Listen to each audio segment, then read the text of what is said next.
everybody, welcome to Caketastic Cakes. It's Jen and I'm going to show you how to make Bruni the Salamander from Frozen 2. I don't know how many of you have thought the same thing, but I'm feeling like this little guy is going to be pretty popular. He's very cute and he's simple, so why not make him into a cake decoration, right? Alright, so let's go. Okay, I started with his body and I took white, made it into kind of like a tadpole shape there, and then pinched off the top and hooked it up. Trimmed it so it's a little flatter, and then ran my lollipop stick right through it. That's going to be his entire torso and his tail all put together. So he's going to be just a few pieces. I think 5 total, really. I'm taking some very light blue color, and as you can see, I made almost a teardrop kind of shape out of it, and I'm going to wrap his body in that. He has a white belly and underbelly, I guess, that goes all the way down from his chest and neck to his tail.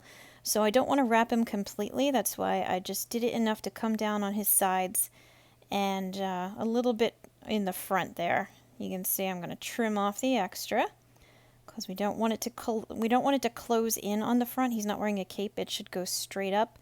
So I am going to trim off those edges too and make them straighter.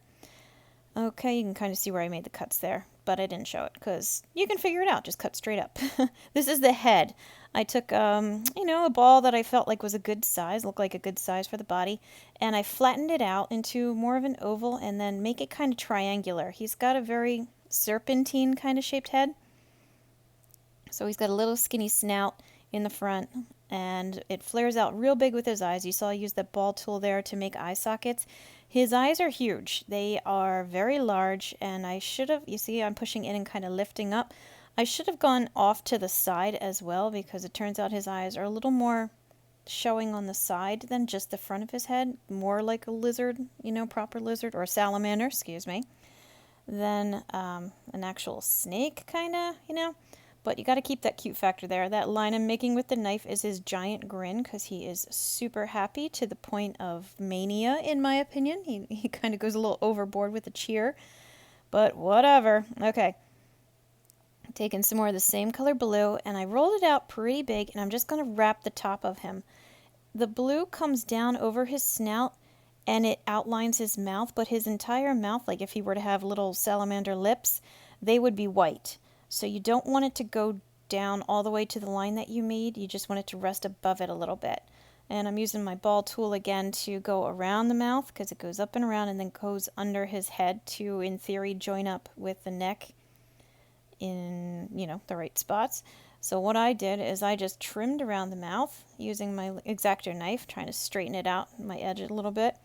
And then trimmed off a lot of the extra and then wrapped it underneath. Kind of like if you were going to cover a cake in fondant. That's pretty much what I did here. I just kind of gently pulled it and stretched it without tearing it, because the first time I tore it and I had to start over, which I edited out so you didn't see my mistakes. So yeah, you do it nice and gently and make sure you have extra, because you can always trim it away rather than try to pull and cover. Okay, so when you get it wrapped up, you like how it looks. You redid the eye sockets with your ball tool. A little bit of water, stick him in place on that lollipop stick, and he is already looking pretty cute, I gotta say. Even just like that, he'd make a very cute little snake. This is going to be his little back leg. It's basically a big old Tootsie Roll of the same color blue. I made 3 cuts in order to give him 4 toes. He's not a true salamander, I guess, so he's missing an extra toe, because don't they have 5? I don't know. I think they have 5. We're going to say they had 5. Bend it a little bit so it goes into his body, and trim off it right past the knee so it's real tight to his body. Like his knee is very close to his body. Okay, that makes him cute for some reason. Same idea. We're going to do another back leg, 3 little cuts.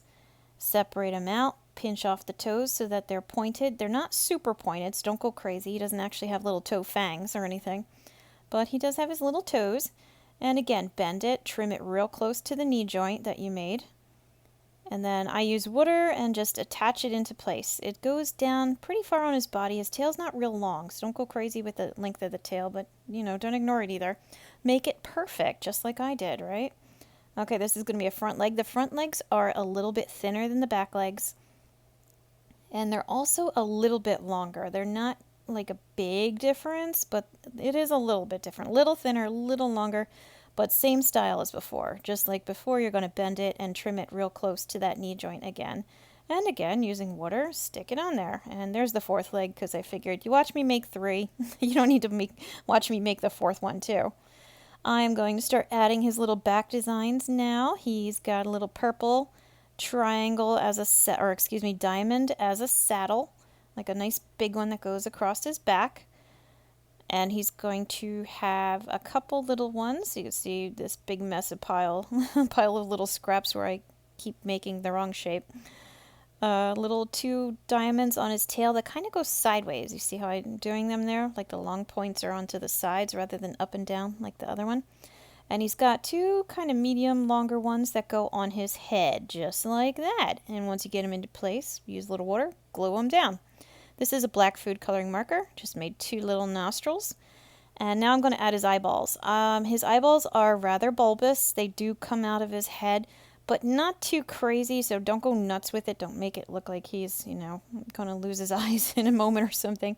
But they do come out a little bit. So I stuck them in, round them off a little bit, and call it good. Now I'm going to add the pupils, the irises to his eyes. They are smaller. He doesn't have really big irises or pupils, but, so don't make them too big, but make them, comfortable size. I'm using the ball tool to just kind of round off the edge so it's not quite a sharp definition where I stack the one on top of the other.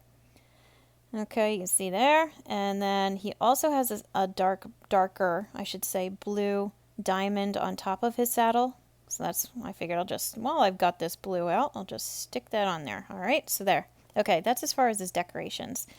His pupils are really big compared to the iris. I used 1 step down in the size of my circle cutters. So you just want a little ring of blue showing around the edges. You don't want a lot. And I did both the eyes the same, round the tool. And yeah, there you go. You got Bruni. He is not hard at all. He comes out very cute. I'm sure he's going to be a hit with whoever's cake you put it on top of. So, in that respect, please like and subscribe my video. Please check out my other ones. And as always, thank you for watching Caketastic Cakes.